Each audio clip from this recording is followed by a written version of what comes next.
Hello मेरे प्यारे बच्चों, क्या हाल चाल। बढ़िया सब। तो कैसे हो मेरे बब्बर शेर और शेरनियों। उम्मीद है आप सभी एकदम मस्त होंगे और लाजवाब तरीके से तैयारी भी कर रहे होंगे। और चलिए आपकी तैयारी में चार चांद लगा देते हैं एक लाजवाब वीडियो के साथ। प्यारे बच्चों, कमर कस के तैयार हो जाओ, क्योंकि हमने बोला ना कि जिस दिन से हम रेगुलर बनेंगे एकदम फोड़ कर रख देंगे। तो चलिए आज के इस वीडियो में हम हिंदी के प्रीवियस ईयर के कुछ रिपीटेड मोस्ट इंपोर्टेंट जो आपके बहुविकल्पी प्रश्न हैं उनको देख लेते हैं। देखिए, हमको अदर सब्जेक्ट के साथ साथ हिंदी को भी लेकर चलना है, क्योंकि भैया हिंदी ही एक ऐसा सब्जेक्ट है जो कि स्कोरिंग सब्जेक्ट माना जाता है। क्या माना जाता है? Scoring subject. मतलब ये कि अगर आपने अदर सब्जेक्ट में 2 घंटे पर डे टाइम दिया और हिंदी पर डेली आप आधा घंटे भी समय दे देते हो, तब भी आपके उतने नंबर यूं समझना मिल जाएंगे या उससे अच्छे नंबर मिल सकते हैं। अगर आपके फिजिक्स केमिस्ट्री वगैरह में होते हैं ना, बहुत सारे बच्चों के लिए ये टफ होता है, तो उसमें अगर मार्क कम भी आए, इसमें थोड़ा मेहनत कर लिया तो आपके नंबर एकदम बैलेंस हो जाते हैं। अगर इसमें आपने थोड़ा लगन से देख लिया, 90 प्लस हर एक स्टूडेंट का फिक्स हो जाता है हिंदी में, क्योंकि यहाँ क्वेश्चन ही एकदम फिक्स होता है कि हाँ यही यही देख लीजिए, ये क्वेश्चन रिपीट होते हैं, ये क्वेश्चन आएंगे। इसलिए हमें अदर सब्जेक्ट के चक्कर में हिंदी को भी नहीं भूल जाना, एकदम से साथ में लेकर के चलते रहना है। और ये प्रैक्टिस वाले क्वेश्चन है। More and more practice then you can do everything. ज्यादा से ज्यादा प्रैक्टिस करोगे बच्चों, सब कुछ कर सकते हो। चलिए शुरू करते हैं, क्योंकि ये सारे के सारे हमने बताया ना, ये प्रीवियस ईयर के क्वेश्चन है बउआ, जो पेपर में आए हुए हैं। ठीक अच्छे से देखना और लास्ट में कमेंट कर देना कि आपके कितने क्वेश्चन यहां से सही हुए। ठीक है, चलिए कम से कम आज आपके यहाँ 35 से 40 क्वेश्चन निपटाएंगे। पहला कह रहा है कि आचार्य रामचंद्र शुक्ल ने हिंदी साहित्य का प्रथम मौलिक उपन्यास निम्न में से किसको माना है। यानी रामचंद्र शुक्ल जी ने हिंदी का प्रथम मौलिक उपन्यास, याद रखना बहुत ज्यादा पूछा जाता है। ठीक है, प्रथम मौलिक उपन्यास किसे माना है। ठीक है, कि किसको माना है। विकल्प आपके सामने है, भाग्यवती, परीक्षा गुरु, या फिर कंकाल, या फिर पुनर्नवा। प्यारे बच्चों, इसका जो सही विकल्प हो जाएगा परीक्षा गुरु। हिंदी का प्रथम मौलिक उपन्यास परीक्षा गुरु। अगर बात आ जाए भैया लिखा किसने है, इसके लेखक कौन है, लेखक की बात आ जाए बबुआ, तब हो जाएगा लाला श्रीनिवास दास। याद रखना, लाला श्रीनिवास दास जी ने, ठीक है, मतलब इसको लिखा है। आई बात समझ में। चलिए अब आगे क्वेश्चन पर चलते हैं, एक एक करते आप इसको देखते चलिए।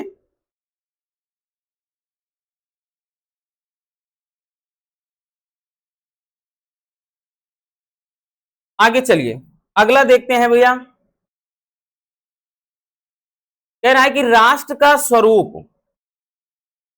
जो कि आपका ये हिंदी का एक चैप्टर ही है, बोल रहा है कि राष्ट्र का जो स्वरूप है वो, इस निबंध के लेखक कौन है। अब बच्चों यहां से कई तरह से क्वेश्चन बनते हैं, याद रखना मेरे प्यारे रसगुल्लों, क्वेश्चन किस तरह से बनेगा। बोल देगा राष्ट्र का स्वरूप किस विधा की रचना है, एक क्वेश्चन तो ये बन गया। बोल देगा, अब विकल्प दे देगा, निबंध है, आत्मकथा है, संस्मरण है, एक जीवनी है, ऐसे करके। या फिर दूसरा क्वेश्चन बनाएगा कि राष्ट्र का स्वरूप निबंध के लेखक कौन है, जो कि सामने है। तो राष्ट्र का स्वरूप इस निबंध के लेखक कौन है। विकल्प आपके सामने है, डॉक्टर वासुदेव शरण अग्रवाल, या आचार्य रामचंद्र शुक्ल, या पंडित दीनदयाल उपाध्याय, या फिर डॉक्टर हजारी प्रसाद द्विवेदी। तो जो राष्ट्र का स्वरूप है बबुआ, वो वासुदेव शरण अग्रवाल, वासुदेव शरण अग्रवाल जी के द्वारा रचित है। याद रखिएगा, ठीक है, वासुदेव शरण अग्रवाल जी के द्वारा। चलिए देखते चलिए साथ में। हो गया, आगे चलते हैं। अगला क्वेश्चन, अगला क्वेश्चन क्या कह रहा है? कह रहा है शेखर एक जीवनी। ये काफी इंपॉर्टेंट है बच्चों, कई बार आया हुआ है। ठीक है, आप प्रीवियस ईयर के पेपर उठाओ, आपको ये मिलेगा।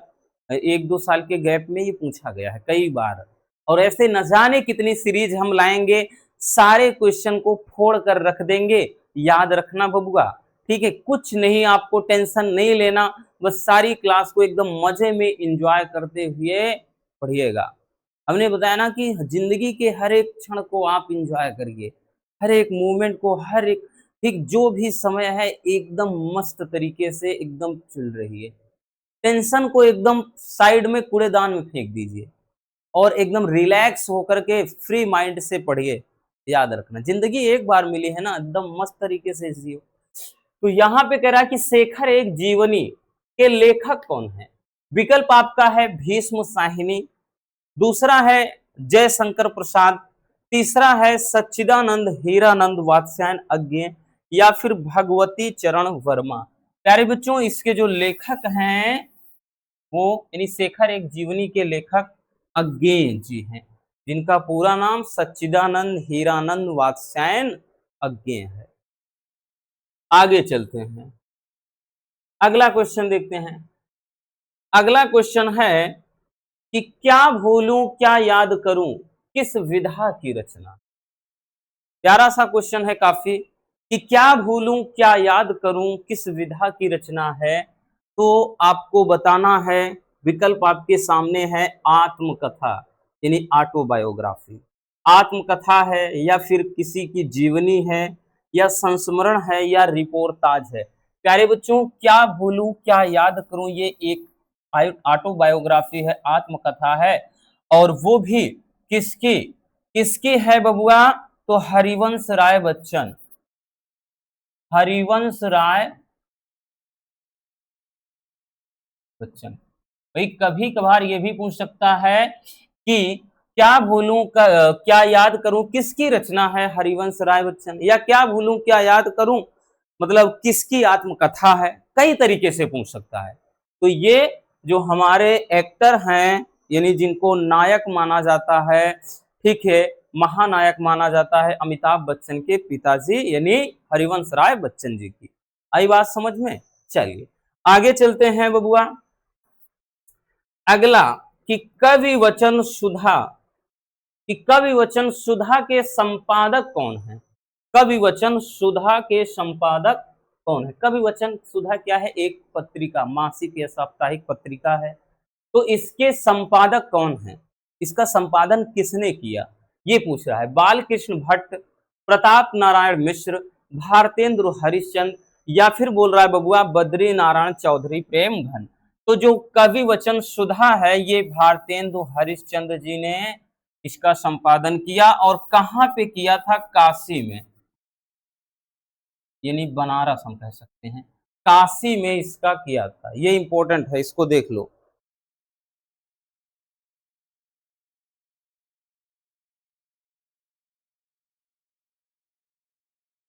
ठीक है ना, कभी कभार सन भी पूछ लेता है, तो सन वगैरह यहाँ इतना नहीं, ये 1868 में हुआ था, बट ये याद रखना कि वाराणसी या काशी में, ये ज्यादा पूछता है। आगे चलते हैं, अगला है, अगला कह रहा है कि इंदुमती कहानी के लेखक, ये हिंदी की प्रथम कहानी मानी जाती है इंदुमती। ठीक है, कि इंदुमती, ये प्रथम कहानी भी पूछ लेता है कौन है, तो इंदुमती। तो इंदुमती कहानी के लेखक कौन है? विकल्प है वृंदावन लाल वर्मा, अज्ञे, या फिर किशोरी लाल गोस्वामी, या फिर मुंशी प्रेमचंद। तो प्यारे बच्चों, इंदुमती ये हिंदी की प्रथम कहानी है, याद रखना, फिर से बोल दे रहे हैं, किशोरी लाल गोस्वामी के द्वारा रचित है भैया। यानी इंदुमती कहानी के लेखक कौन है? किशोरी लाल गोस्वामी जी हैं। चलिए आगे देखते हैं भैया। अगला है कि चिंतामणि, चिंतामणि निबंध संग्रह के लेखक कौन है? अब प्यारे बच्चों यहां भी दो तरह से क्वेश्चन बनेगा। एक तो बोल देगा कि चिंतामणि ये किस विधा की रचना है, और ये मोस्ट इंपोर्टेंट है, कई बार आया है भैया, ये क्वेश्चन कई बार आया है। कि चिंतामणि जो है किस विधा की रचना है, तो निबंध है। बाकी निबंध किसका है, किसने लिखा, तो विकल्प है जयशंकर प्रसाद, या फिर दूसरा है महादेवी वर्मा, तीसरा है आचार्य रामचंद्र शुक्ल, या फिर चौथा प्रेमचंद्र। तो चिंतामणि जो है वो भैया आचार्य रामचंद्र शुक्ल जी की ये मतलब रचना है, यानी इनका निबंध है। ठीक, समझ में आ गया। चलिए आगे चलते हैं, आगे चलते हैं। नेक्स्ट क्वेश्चन कि घुमक्कड़ शास्त्र के रचनाकार कौन है। जो घुमक्कड़ शास्त्र, इसके रचनाकार कौन है, ये भी काफी कई बार आया है, इसलिए इस क्वेश्चन को उठा लिया। विकल्प आपका है राहुल संकीर्त्यायन, डॉक्टर नगेंद्र, या फिर विद्या निवास मिश्र, या फिर भैया वृंदावन लाल वर्मा।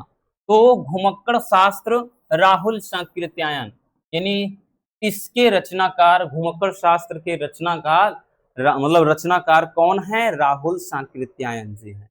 ठीक है, चलिए आगे चलते हैं। अब यहां से क्वेश्चन थोड़ा और भी इंटरेस्टिंग और भी लाजवाब क्वेश्चन आएंगे, आपको देखने को मिलेंगे। कह रहा हिंदी का प्रथम महाकाव्य क्या है, यानी हिंदी का प्रथम महाकाव्य किसे माना जाता है। फिर आपके विकल्प हैं प्यारे बच्चों, कुमार रासो, या फिर पृथ्वीराज रासो, या फिर बीसल देव रासो, या फिर कह रहा है परमाल रासो।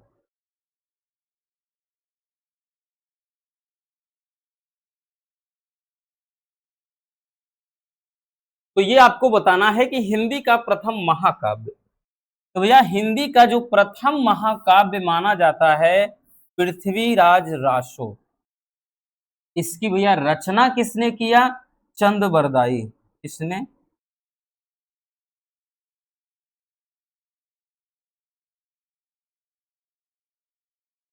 चंद बरदाई ने इसकी रचना किया। ठीक है, बखूबी आप इसको याद रख लेना, पृथ्वीराज रासो चंद बरदाई की रचना है।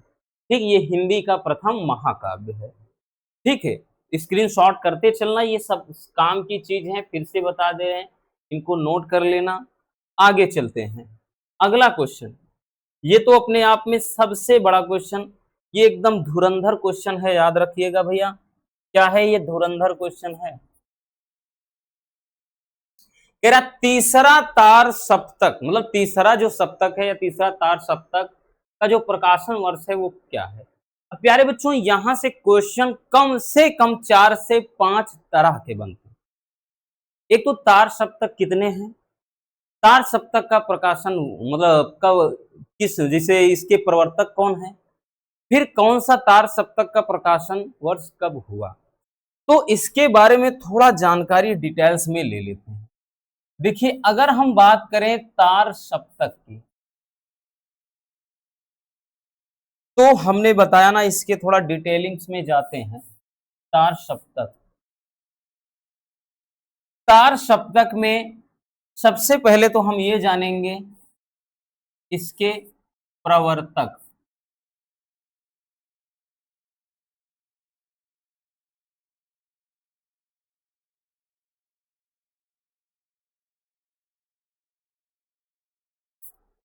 या मतलब प्रकाशक कौन है। ठीक है, ये चीज। अब यहां पे वही चीज आ जाता है कि यहां पे आ जाता है कि पहला तार सप्तक,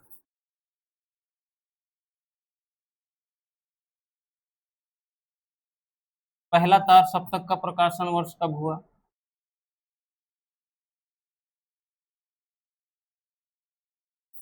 दूसरा तार सप्तक का प्रकाशन वर्ष कब हुआ है।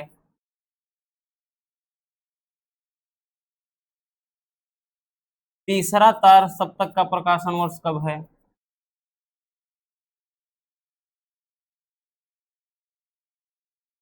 चौथा तार सप्तक का प्रकाशन वर्ष कब है। ये सारी चीजें आपको जानने आपके लिए बहुत ज्यादा जरूरी है। तो प्यारे बच्चों इसके प्रवर्तक या तार सप्तक के जो प्रकाशक हैं या प्रवर्तक हैं कौन है, वो अज्ञेय जी हैं। कितने हैं, 4 हैं। बाकी कौन है ये भी काफी ज्यादा पूछा जाता है, अज्ञेय जी हैं, यानी सच्चिदानंद हीरानंद वात्स्यायन अज्ञेय जी हैं।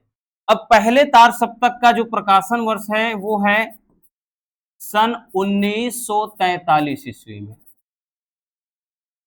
ठीक। उसके बाद दूसरे का है भैया सन 1951 ईस्वी में, ठीक। तीसरे का है सन 1951 सॉरी 59 ईस्वी में, और जो चौथे का है भैया वो है सन 1979 ईस्वी में। ये तार सप्तक के प्रकाशन वर्ष हो जाते हैं, इनको बखूबी याद रखना। प्रवर्तक कौन है, अज्ञेय जी हैं, ठीक है। तार सप्तक यानी अब इसमें एक चीज और पूछा जाता है, सप्तक का मतलब क्या है, सात, ठीक है। तो यहाँ पे सप्तक, तो यहाँ याद रखना, जैसे अष्टछाप में कभी कभार इस तरह से क्वेश्चन पूछ जाता है कि अष्टछाप कितने कवियों का समूह है, तो 8। तो ऐसे भी क्वेश्चन बनता है, वो आगे देखेंगे अलग से। लेकिन इतना याद रखना कि तार सप्तक का प्रकाशन मतलब प्रवर्तक कौन है, ये प्रकाशन किसने किया, अज्ञेय जी ने। बाकी पहला, दूसरा, तीसरा, चौथा सबका सन याद रखना, क्योंकि इनके सन ही सबसे ज्यादा पूछे जाते हैं, ठीक है। और ये मोस्ट इंपोर्टेंट है बच्चों, ये आपके एग्जाम के नजरिए से मोस्ट इंपोर्टेंट। भाई हो सकता है पहला आए, पहला ना आए, दूसरा आए, दूसरा ना आए, तीसरा आए, तीसरा ना आए, चौथा आए, ऐसे करके कोई ना कोई आएगा। तो पूछ रहा था तीसरा सप्तक का प्रकाशन वर्ष, तो 1959, 1954, 1951, 1957। तो प्यारे बच्चों तीसरे का कब है, 1959, पहला वाला ही सही हो जाएगा, ठीक है। चलिए इसको तो नोट कर लो, काम की चीज है।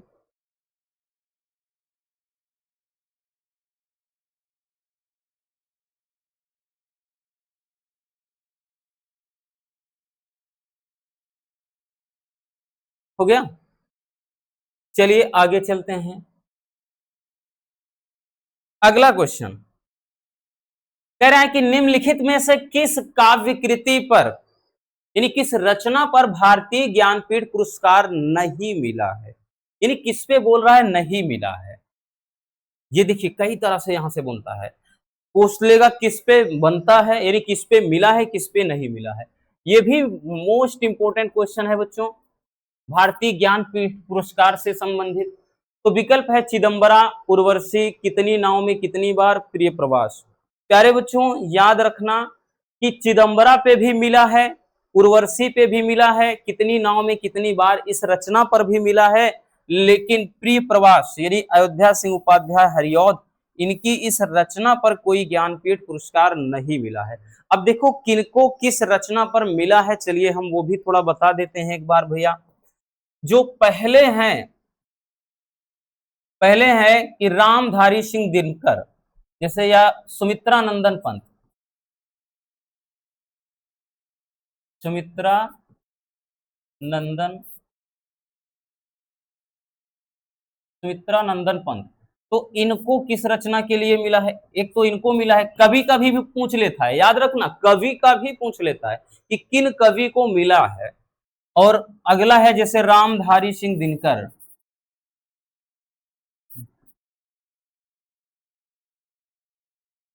रामधारी सिंह दिनकर, तो इनको भी मिला है भैया। तीसरा है प्यारे बच्चों सच्चिदानंद, सबके नाम ही बड़े बड़े हैं, सच्चिदानंद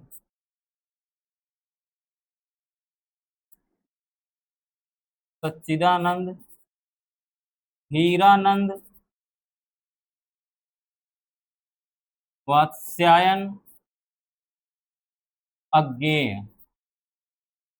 लंबा चौड़ा सा नाम रख लिया है, इनको भी मिला है। और एक है भैया महादेवी वर्मा, इन सबको भारतीय ज्ञानपीठ पुरस्कार से नवाजा गया है। याद रखना बहुत काम की चीज है मेरे प्यारे रसगुल्लों। देखिए सुमित्रा नंदन पंत जी को चिदंबरा के लिए मिला है, चिदम्बरा, इनकी जो रचना है चिदम्बरा, इसके लिए रामधारी सिंह दिनकर जी को उर्वशी, उर्वशी रचना के लिए मिला है। ठीक है। अब उसके बाद सच्चिदानंद हीरानंद वात्स्यायन अज्ञे को मिला है कितनी नावों में कितनी बार, कितनी नावों में कितनी बार। बाकी इनको साहित्य अकादमी का पुरस्कार भी मिला है आंगन के पार द्वार के लिए, आंगन के पार द्वार इनकी एक रचना है, उसके लिए साहित्य अकादमी पुरस्कार मिला है। ठीक, लेकिन यहाँ ज्ञानपीठ पुरस्कार की बात हो रही है। अगला है महादेवी वर्मा, तो इनको मिला है यामा के लिए। ठीक, तो भैया ये किसके लिए बात हो रही है, तो ये हो रही है भारतीय ज्ञानपीठ पुरस्कार।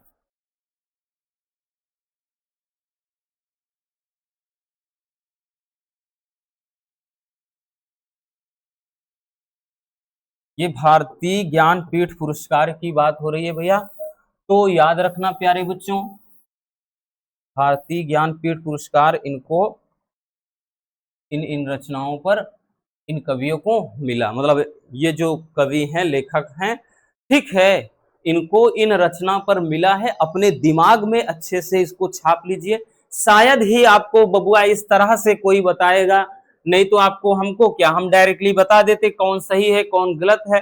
लेकिन हमारा मकसद सिर्फ इतना होता है कि भैया कोई भी टॉपिक हो हम एकदम तोड़ कर, एकदम मरोड़ कर, एकदम फोड़ कर बताएंगे। अब देखिए यहाँ वैसे तो क्वेश्चन एक ही है, लेकिन इस तरह से आपके 4 क्वेश्चन हमने तैयार करवाए कि नहीं। इसके पहले में आपके 4 से 5 करवाए, क्वेश्चन 2 ही था, लेकिन हमने 9-10 क्वेश्चन करवा दिया। तो यही है, भले हम आपके सामने 20 क्वेश्चन लाएंगे, लेकिन उस 20 से मान के चलिए आपके कम से कम 50 क्वेश्चन तक करवा देंगे। याद रखना 40 से 50। चलिए नोट कर लीजिए जल्दी से।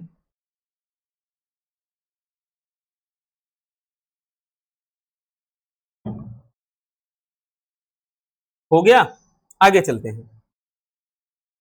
अगला देखिएगा,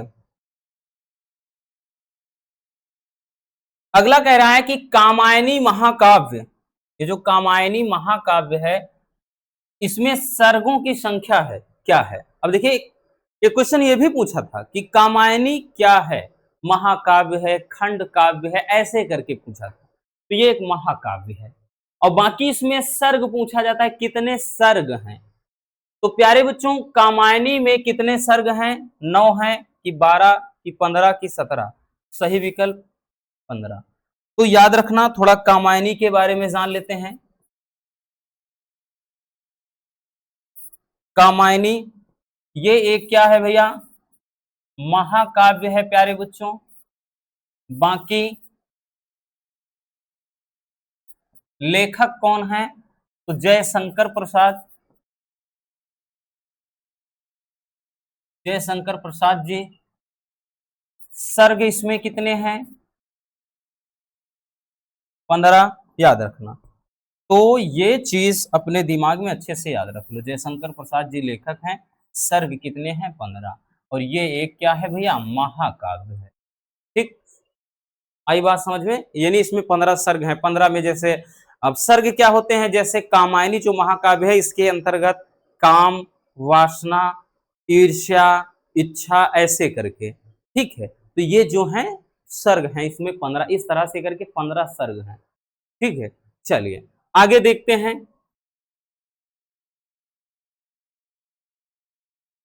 अगला है,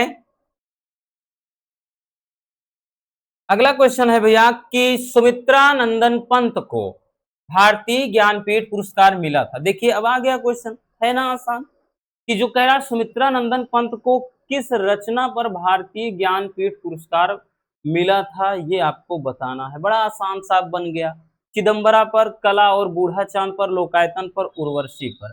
तो भैया इनको भारतीय ज्ञानपीठ पुरस्कार किस पे मिला था, चिदम्बरा पर मिला था, याद रखना, बहुत आसान है। ठीक है, 1 मिनट पानी पी लें।